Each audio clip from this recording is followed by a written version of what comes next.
Hello friends, welcome back to my YouTube channel. This is Deepika Pan presenting the third part of first chapter. At first I want to say that please like, subscribe and share my channel. So let's start from the traditional tool. Traditional tool यानी कि वो tool जो हम earlier time पे use करते थे, ancient time पे जो यूज होते आ रहे हैं टूल्स, उन्हीं को ट्रेडिशनल टूल कहते हैं. The tool used traditionally for sewing seeds are shaped like a funnel figure 1.2a. तो जो टूल्स जो ट्रेडिशनली अर्लियर टाइम से यूज होते आ रहे हैं वो फनल के शेप के होते हैं, सीड बोने के काम आ रहे हैं. जैसा फिगर 1.2a में दिखाया गया है, ट्रेडिशनल मेथड ऑफ सोइंग, बीज बोने का पुराना method. The seeds are filled into the funnel. तो जो सीड्स होते हैं फनल में भरे जाते हैं, जो फनल जैसा दिखाया गया है, कीप जैसी, तो इसमें सीड्स भरे जाते हैं. पास डाउन थ्रू 2 और 3 पाइप्स हैविंग शार्प एंड. और इसके नीचे 3 या 2 पाइप्स होते हैं जिनसे पास होते हैं, इनके शार्प एंड होते हैं. These end pass into the soil and place seed there. और ये इंड से जो सॉइल के अंदर चले जाते हैं और ये सीड्स है उनको उसके अंदर डाल देते हैं. तो seed drill. Nowadays the seed drill figure 1.2b is used for sowing with the help of tractor. तो जैसा कि 1.2b में सीड ड्रिल दिखाया गया है, ये बीज बोने के काम आता है ट्रैक्टर की मदद से. The tool sow the seeds uniformly at the proper distance at the depth. तो ये टूल क्या करता है, सीड्स को प्रॉपर डिस्टेंस में सो कर देता है. जैसे कि ये फील्ड है तो उसके प्रॉपर डिस्टेंस, उसमें ओवर क्राउडिंग नहीं होने देता है सीड्स की. It ensure that the seeds get covered by the soil after sowing. और ये इंश्योर करता है कि सीड्स अगर हमने डाले तो वो ढक भी जाए मिट्टी से. This prevent damage cause by birds. जिससे जो होता है बर्ड्स के द्वारा डैमेज कॉज किया जाता है उससे बचा जा सकता है. Sowing by using a seed drill save time and labour. तो बीज बोना सीड ड्रिल की मदद से टाइम भी बचाता है और लेबर भी बचाता है. Bhujo is saying that there is a nursery near my school. तो भूजो कह रहा है मेरे स्कूल के पास एक नर्सरी है. I found that the little plant वो कैप्ड इन स्मॉल बैग. और मैंने प्राप्त किया कि जो छोटे छोटे प्लांट हों वो छोटे छोटे बैग्स में रखे गए हैं. Why are they kept like this. तो भूजो को आश्चर्य हो रहा है कि इस प्रकार से क्यों रखे जा रहे हैं. Paheli saying that seeds of a few plants such as paddy are first grown in the nursery. तो पहली कह रही है कुछ प्लांट के सीड्स जैसे कि पैडी नर्सरी में बोए जाते हैं. When they grow into the plantlet, they are transplanted in the field manually. पहले तो ये प्लांटेड होते हैं नर्सरी में, फिर वहाँ से ट्रांसफ़र करके हम ट्रांसप्लांट कर देते हैं इनको फील्ड में. Some forest plant and flowering plant are also grown in the nursery. कुछ फॉरेस्ट प्लांट और फ्लावरिंग प्लांट भी नर्सरी में बोए जाते हैं. An appropriate distance between the seeds is important to avoid overcrowding of plant. तो appropriate distance अगर seeds के बीच होगा तो उससे प्लांट की ओवर क्राउडिंग से बचा जा सकता है. अगर ओवर क्राउडिंग ज़्यादा होगी तो उससे प्लांट्स को अच्छे से न्यूट्रिएंट नहीं मिल पाएंगे, जिससे उनकी ग्रोथ अच्छी नहीं होगी. This allow plant to get sufficient sunlight, nutrient and water from the soil. तो ये प्लांट को न्यूट्रिएंट, सनलाइट और जो अच्छी मात्रा में सनलाइट और न्यूट्रिएंट और वाटर गेट करने के लिए हेल्प करता है. Sometime a few plant have to be remove to prevent over crowding. कभी कभी जब ओवर क्राउडिंग हो जाती है तो कुछ प्लांट को रिमूव करना पड़ता है. 1.5 एडिंग मैन्योर एंड फर्टिलाइजर. तो 1.5 में बता रहे हैं मैन्योर और फर्टिलाइजर मिलाना. मैन्योर हो गई ऑर्गेनिक मैन्योर हो गया जो घर में बनाया जाता है काउ डंग के एनिमल वेस्ट से. और फर्टिलाइजर हो गया जो मार्केट में अवेलेबल होते हैं, जैसे कि हम कहेंगे urea. The substance which are added to the soil in the form of nutrient for the healthy growth of plant are called manure or fertilizer. जो substance plant के healthy growth करने में help करते हैं, जो soil में मिलाए जाते हैं, उन्हीं को manure और fertilizer कहते हैं. Bhujo is saying that I saw a healthy crop growing in the farm. Bhujo कह रहे हैं मैंने फार्म में एक अच्छा सा प्लांट देखा जो अच्छे से ग्रो कर रहा था. और in the neighbouring farm the plants so weak. But जो नाइबरिंग फार्म था, मतलब कि मेरे फार्म के बगल वाला फार्म था, वहाँ प्लांट वीक थे. Why do some plant grow better than other. तो भूजो के मन में एक क्वेश्चन आ रहा है कि कुछ प्लांट दूसरे प्लांट से अच्छा क्यों ग्रो करते हैं. तो इसका आंसर ये है कि उनको अच्छा सफिशिएंट न्यूट्रिएंट मिल सकते हैं जो किसी प्लांट को नहीं मिलते हैं जो वीक ग्रो करते हैं. Soil supply mineral nutrient to the crop. Soil जो मिनरल और न्यूट्रिएंट है क्रॉप के सप्लाई करता है, मतलब कि क्रॉप को जो भी न्यूट्रिएंट या मिनरल की ज़रूरत होती है वो सॉइल से ही गेट करता है. This nutrient are essential for the growth of plant. और जो ये न्यूट्रिएंट होते हैं प्लांट की ग्रोथ के लिए बहुत हेल्पफुल होते हैं. इन न्यूट्रिएंट की कमी से भी प्लांट वीक पैदा हो सकता है. In certain area farmer grow crop after the crop in the same field. कुछ एरिया में जो फार्मर होते हैं वो क्रॉप के बाद क्रॉप बोते हैं, एक क्रॉप बोते हैं, उसको काटते हैं, फिर से दूसरी क्रॉप बो देते हैं। The field is never left uncultivated और फैलो। तो उससे क्या होता है, जो फील्ड होता है कभी भी अनकल्टिवेटेड या खाली नहीं रहता है। Imagine what happen to the nutrient. तो ये बोल रहा है सोचो कि न्यूट्रिएंट को क्या होगा, इससे न्यूट्रिएंट की मात्रा पे असर पड़ेगा और न्यूट्रिएंट की मात्रा कम होगी। तो यही बता रहे हैं नीचे, continuous growing of the crop make soil poorer in certain nutrient. तो जो अगर हम बार बार क्रॉप्स को बोते रहेंगे तो सॉइल उससे पुअर हो जाएगी, न्यूट्रिएंट की मात्रा उसमें बहुत कम हो जाएगी। Therefore, farmer have to add manure to the fields to replenish the soil with nutrient। तो इसकी वजह से जो फार्मर होता है उसको न्यूट्रिएंट के लिए मैन्योर मिलाना पड़ता है सॉइल में, वरना उससे न्यूट्रिएंट की मात्रा कम हो जाएगी और जो फार्मर के प्लांट है वो अच्छे से ग्रो नहीं करेंगे। The process is called manuring, और मैन्योर मिलाने की प्रोसेस को ही मैन्योरिंग कहते हैं। इम्प्रॉपर और insufficient manuring result in weak plant. अगर हम इम्प्रॉपर अच्छी तरीके से या इनसफिशिएंट कम तरीके से मैन्योरिंग करेंगे तो ये वीक प्लांट कर सकता है, प्लांट को वीक कर सकता है। Manure is an organic substance obtain from the decomposition of plant और एनिमल वेस्ट। तो मैन्योर एक ऑर्गेनिक सब्सटेंस है जो प्लांट या एनिमल वेस्ट के डिकम्पोजिशन से मिलता है।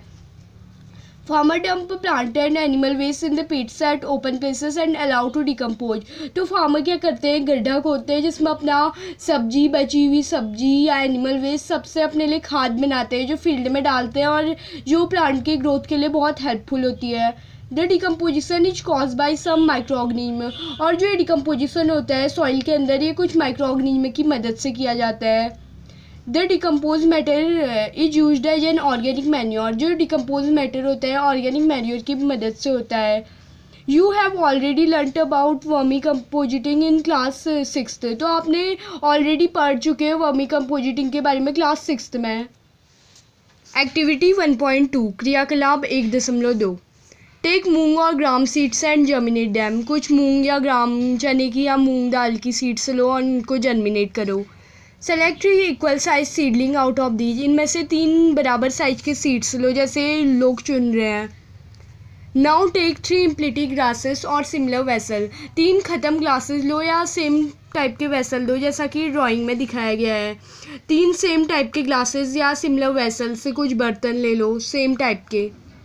तो mark them A B and C. उनमें ए बी और सी मार्क कर दो जैसा कि फिगर में एक में ए की है, दूसरे में बी और थर्ड में सी मार्क कर दो। Two glass A add little amount of soil. Glass A में कुछ थोड़ी सी सॉइल की अमाउंट मिला दो। Mix with a cow dung manure. तो उसमें थोड़ा सा काउ डंग मिलाना है सॉइल में और उसको डाल दो ग्लास ए में। In glass B put the same amount of soil mix with little urea. Glass B में आपको क्या करना है, उसी अमाउंट की सॉइल मिलानी है यूरिया मिला के। और glass C take glass C same amount of soil in glass C without adding anything. Figure 1.3a। तो 1.3a में जैसे दिखाया गया है प्रिपरेशन ऑफ द एक्सपेरिमेंट ये कर रहे हैं। तो ग्लास सी में आपको उसी अमाउंट की सॉइल मिलानी है, उसमें कुछ नहीं मिलाना है आपको। Now pour the same amount of water in each glass and plant the seedling in them. और आपको सेम अमाउंट ऑफ वाटर हर ग्लास में डालना है और सेम टाइप का प्लांट भी डालना है। Keep them in a shady safe place and water them daily. उनको एक सेफ प्लेस में रख लो और उनको रोज वाटर करो। After 7 to 10 days observe their growth. Figure 1.3b। 1.3b में जैसे दिखाया गया है तो कुछ दिन के बाद 7 से 10 दिन के बाद उसकी ग्रोथ को ऑब्जर्व करो कि कैसा ग्रो कर रहा है आपका प्लांट। जैसे कि फिगर बी में दिखाया गया है यूरिया वाला सबसे फास्टेस्ट ग्रो कर रहा है। उसके बाद जिस सॉइल में हमने मैन्योर मिलाई है वो थोड़ा कम ग्रो कर रहा है और जो जिसमें हमने कुछ नहीं मिलाया जिस सॉइल में उसकी ग्रोथ सबसे कम है। Did all the plant in the glasses grow at the same pace. तो ये पूछ रहा है कि तीनों ग्लासेस में जो प्लांट है वो एक ही प्रकार की एक ही टाइम पे बढ़ रहे हैं। Which glass showed better growth of plant, which glass was growth fastest. तो ये पूछ रहा है कि इस ग्लास में जो प्लांट की ग्रोथ है वो सबसे बेटर और सबसे फास्टेस्ट है। Fertiliser are the chemical substances which are rich in particular nutrient. तो ये कह रहे हैं जो फर्टिलाइजर है वो केमिकल सब्सटेंस और ये न्यूट्रिएंट की मात्रा को सॉइल में सबसे ज़्यादा बढ़ाता है। How are these different from manure. ये पूछ रहे हैं कि मैन्योर से अलग क्यों है। तो मैन्योर से अलग इसलिए है फर्टिलाइजर बनता है फैक्ट्रीज में, मैन्योर बनता है होम में। सबसे बड़ा डिफरेंस है इनका। फर्टिलाइजर आप प्रोड्यूस इन द फैक्ट्री, वही बता रहे कि फर्टिलाइजर फैक्ट्रीज में बनता है। Some example of fertiliser urea, ammonium sulphate, super phosphate, potash, NPP। मतलब कि कुछ एग्जांपल दिए हैं इसने फर्टिलाइजर के, जैसे कि urea, ammonium sulphate, sulphur phosphorate, potash, nitrogen, phosphorus, potassium. Urea का हमारा फॉर्मूला है NH2CONH2। Note down it that urea का हमें फॉर्मूला मिल गया है कि NH2CONH2। तो the use of fertilizer has help the farmer to get better yield of the crop. तो ये फर्टिलाइजर का यूज क्या करता है, फार्मर को अच्छी फसल बोने में बहुत हेल्पफुल रहता है, जैसे कि वीट, पैजी और मेज की फसल। Excessive use of fertiliser had make the soil less fertile. लेकिन अगर हम फर्टिलाइजर का बहुत ज़्यादा उपयोग करेंगे तो इससे भी सॉइल कम फर्टाइल बनती है। Fertiliser have also become a source of water pollution. आजकल जो फर्टिलाइजर है हम बहुत यूज कर रहे हैं, जो वाटर पॉल्यूशन का एक सोर्स भी बन गया है। Therefore, in order to maintain the fertility of the soil, we have to substitute fertilizer by organic manure to leave them the field uncultivated fallow in between two crop। तो इसके लिए हमें क्या करना पड़ रहा है, फर्टिलाइजर का यूज कम करके मैन्योर का यूज करना पड़ रहा है, क्योंकि जो फर्टिलाइजर है वाटर पॉल्यूशन का सोर्स बन रहा है, क्योंकि ये फैक्ट्रीज में बनता है। The use of manure improves soil texture as well as its water retaining capacity। Manure का यूज क्या करता है, सॉइल के टेक्सचर को सुधारता है और उसकी जो वाटर को रिटेन करने की कैपेसिटी होती है उसको भी बहुत सुधार करता है। ये replenishes the soil with all nutrient, और ये सॉइल को सभी न्यूट्रिएंट्स से भर देता है। Another method of replenishing the soil with nutrient is through crop rotation। और दूसरा मेथड है सॉइल को रिप्लेनिश करने का, crop rotation. This can be done by growing different crop alternately. तो ये किस प्रकार से होगा, हम अलग अलग प्रकार की क्रॉप्स को अल्टरनेटली ग्रो करेंगे। Earlier farmer in northern India use to grow legumes as fodder in one season. तो पहले से क्या करते थे, जो नॉर्दर्न इंडिया के फार्मर थे वो पत्तियों वाले जो फोडर थे उनको ग्रो करना स्टार्ट करते थे और दूसरे सीजन में वो वीट को ग्रो करते थे। This help in the replenishment of the plant with the nitrogen. तो ये क्या करता है, सॉइल को नाइट्रोजन की मात्रा बढ़ाने के लिए बहुत हेल्पफुल होता है। Farmer are being encourage and adept this practice, और फार्मर इस प्रैक्टिस को अडेप्ट कर रहे हैं, मतलब कि अपने फील्ड में ट्राई कर रहे हैं। In the previous classes you have learned about rhizobium bacteria. तो आपने प्रीवियस क्लासेस में राइजोबियम बैक्टीरिया के बारे में पढ़ा है, जो हेल्प करता है फिक्सिंग नाइट्रोजन, एटमॉस्फेरिक नाइट्रोजन को सॉइल में फिक्स करता है। वही बता रहे हैं कि जो ये लेग्यूमिनियस प्लांट होते हैं, राइजोबियम की मदद से जो एक बैक्टीरिया है एटमॉस्फेरिक नाइट्रोजन को फिक्स करते हैं सॉइल पे। तो हम पढ़ते हैं difference between the fertiliser and manure. तो टेबल 1.1 बता रहा है फर्टिलाइजर और मैन्योर के बीच में क्या अंतर है। सबसे पहला अंतर है, फर्टिलाइजर एक इनऑर्गेनिक सॉल्ट है, बल्कि जो मैन्योर है वो नेचुरल सब्सटेंस है, घर में बन जाता है, जैसे कि कैटल डंक हो गया, किसी भी चार पैर वाले जानवर की डंक से, ह्यूमन वेस्ट या फिर प्लांट रेसिड्यू, ह्यूमन वेस्ट होगी हमारी वेस्ट सब्जियाँ, जिससे हम मैन्योर बना सकते हैं। Fertiliser prepared in factory. Fertiliser क्या होता है, फैक्ट्री में प्रिपेयर होता है, बट जो मैन्योर होता है वो फील्ड में प्रिपेयर होता है। एक डिफरेंस ही हो गया। और fertiliser does not provide any humus to the soil. तो वो जो फर्टिलाइजर होता है सॉइल को कुछ भी ह्यूमस नहीं देता है। ह्यूमस मतलब कोई नमी नहीं देता है। Manure provide a lot of humus to the soil. Manure से जो सॉइल होती है उसमें बहुत सारी नमी आ जाती है। Fertiliser are very rich in plant nutrient like nitrogen, phosphorus and potassium. जो फर्टिलाइजर है उसमें बहुत ज़्यादा मात्रा में नाइट्रोजन, फास्फोरस और पोटेशियम होता है, जो हेल्पफुल रहता है प्लांट के लिए। Manure is relatively less rich in plant nutrient, but जो मैन्योर होता है उसमें कुछ कम प्लांट न्यूट्रिएंट होते हैं फर्टिलाइजर के मुकाबले। वैसे तो फर्टिलाइजर प्लांट की ग्रोथ के लिए बहुत हेल्पफुल है, लेकिन ये वाटर पॉल्यूशन का भी सोर्स है, इसीलिए हमको इसके यूज को रिड्यूस करना पड़ रहा है। Table 1.1 give the difference between fertiliser और मैन्योर। यही बोल रहा है कि टेबल 1.1 में हमें फर्टिलाइजर और मैन्योर के बीच में डिफरेंस पता चल रहा है। Advantage of manure. तो मैन्योर के एडवांटेजेस बता रहे हैं। The organic manure is considered better than the fertiliser. जो ये बोल रहा है ऑर्गेनिक मैन्योर कंसिडर्ड किया जाता है अच्छा, फर्टिलाइजर से अच्छा माना जाता है। This is because it enhance the water holding capacity to the soil. तो पानी को लेने की कैपेसिटी बढ़ाता है सॉइल की। It make the soil porous due to which exchange of gases become easy. ये सॉइल को छिद्रित बना देता है, जिससे एक्सचेंज ऑफ गैसेज ईजी हो जाता है। It increase the number of friendly microbes. जो माइक्रो ऑर्गेनिज्म होते हैं उनकी नंबर को बढ़ाता है, जो अच्छे माइक्रो ऑर्गेनिज्म होते हैं। It improve the texture of the soil. जो सॉइल का टेक्सचर है उसको भी इम्प्रूव करता है। 1.6 agriculture. All living being need to water to live. तो सभी जो लिविंग ऑर्गेनिज्म है उनको जीवित रहने के लिए पानी की आवश्यकता भी होती है।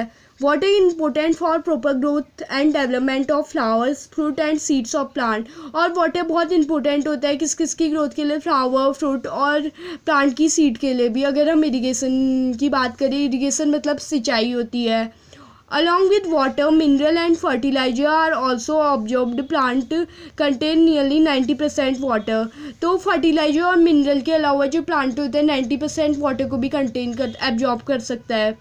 Later is essential because germination of seed does not take place under dry condition. ये और ज़रूरी है क्योंकि जो सीड्स है वो प्लांट पे नहीं बदल सकती ड्राई कंडीशन पे। Nutrient dissolve in water get transported each part of the plant. जो न्यूट्रिएंट होते हैं पानी में डिजॉल्व होते हैं वो पूरे प्लांट में जो होते हैं ट्रांसपोर्ट होते हैं जाइलम की मदद से। Water also protect the crop from both frost and hot air current. तो वाटर है जो हमारी क्रॉप है उसको बचाता है हॉट एयर करेंट और फ्रॉस्ट से। To maintain the moisture of the soil for healthy crop growth, field have to be water regularly. अगर हम क्रॉप की ग्रोथ को अच्छा करना चाहते हैं तो हमें फील्ड को रोज़ वाटर करना पड़ता है। The supply of water to the crop at different interval is called irrigation. तो अलग अलग टाइम पे जो क्रॉप्स पे वाटर करना होता है इसी को सिंचाई कहते हैं। The time and frequency of irrigation varies from crop to crop, soil to soil and season to season. जो फ्रिक्वेंसी ऑफ इरीगेशन मतलब सिंचाई की जो फ्रिक्वेंसी है वो किस तरीके से हम नाप करते हैं, या तो क्रॉप की उससे करते हैं, किसी क्रॉप में ज़्यादा पानी पड़ता है किसी में कम, सॉइल में ज़्यादा पड़ता है किसी सॉइल में कम, या सीजन पे भी डिपेंड करता है। In summer the frequency of watering is high. जो समर होती है वो वाटरिंग की फ्रिक्वेंसी ज़्यादा होती है। Why is it so? ये ऐसा क्यों होता है? क्योंकि समर में ज़्यादा गर्मी होती है जिससे पानी जो प्लांट्स हैं उनका वाटर एब्जॉर्ब हो जाता है तो उनको ज़्यादा वाटर की ज़रूरत होती है। Could it be due to increased rate of evaporation of water from the soil and leaves? तो ये पूछ रहा है क्या evaporation जो प्लांट से जो पानी एब्जॉर्ब करते हैं हमारे बादल, evaporation की प्रोसेस के कारण होता है? हाँ, तो इसका आंसर है yes. So Bhujo is saying that I am very careful this year about watering the plant. तो भूजो कह रहा है इस साल मैं बहुत केयरफुल था प्लांट को वाटरिंग करने में। Last summer my plant dried up and died. भूजो कह रहे हैं जो लास्ट समर में मेरे प्लांट थे वो सूख गए और उनकी डेथ हो गई, मतलब सूख के वो उगे नहीं फिर। सोर्सेस ऑफ इरीगेशन, अब पढ़ते हैं सिंचाई के सोर्सेस, कहाँ कहाँ से हम सिंचाई करते हैं। The sources of irrigation are well, tubewell, pond, lake, river, dam and canal. तो इरिगेशन के सोर्सेज कुछ होते हैं जैसे कि कुआं, ट्यूबवेल, पॉन्ड होते हैं, लेक, रिवर, डैम या कैनाल की मदद से करते हैं। So let's read two methods of irrigation which are given in the book. Traditional method of irrigation. Traditional method of irrigation मतलब कि जो मेथड है इरीगेशन की जो हम एंशिएंट टाइम में यूज करते थे। The water available in the well, lake and canal is lifted up by different method in different region for taking to the field. तो जो कैनाल से या वेल से जो वाटर अवेलेबल होता था वो लोग उससे अलग अलग मेथड से वहाँ से शेयर करते थे फील्ड को, जैसा कि फिगर इसमें दिखाया गया है। मोट के द्वारा, घड़े के बर्तन के द्वारा, चेन पंप यूज करते थे, देखली का यूज करते थे पहले से, और एक राहत होता था जिसको बैल घुमाता था, उससे भी हम इरीगेशन का मेथड पहले से करते थे। कैटल और human labour is used in these method. तो पहले से या तो चार पैर वाले जानवर या ह्यूमन लेबर ही इन मेथड के यूज आते थे, मतलब इन्हीं के द्वारा ये काम किया जाता था।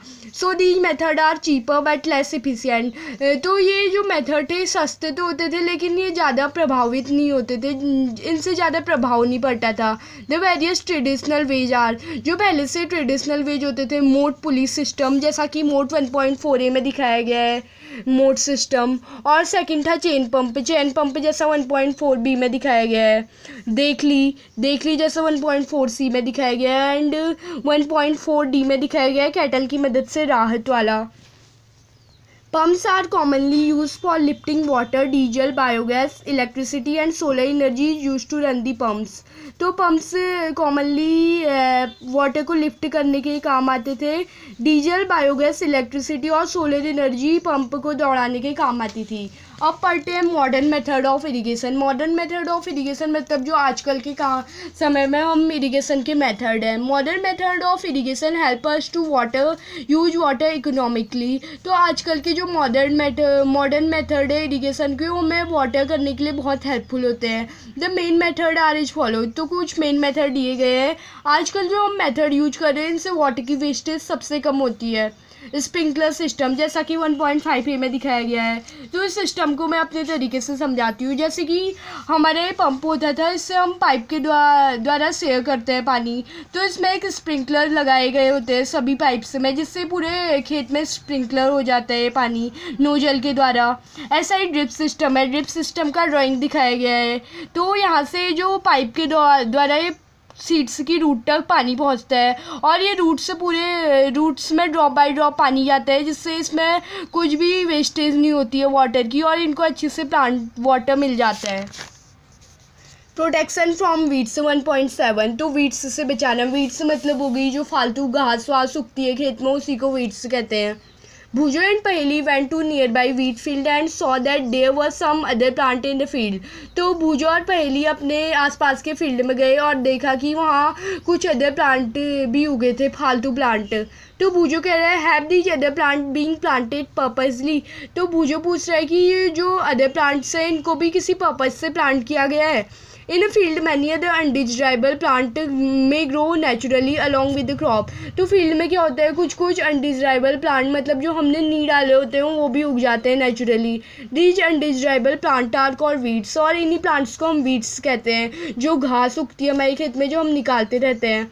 The removal of weeds is called weeding. और वीड्स को निकालना ही वीडिंग कहलाता है। Weeding is necessary since weed complete with the crop plant for water nutrient space and light. और ये वीडिंग जरूरी है, क्योंकि अगर हम वीडिंग नहीं करेंगे तो जो न्यूट्रिएंट है सॉइल में वो सब वीड्स ले लेंगे, मतलब कि फालतू प्लांट्स ले लेंगे, जिससे हमारी क्रॉप अच्छे से नहीं उगेगी।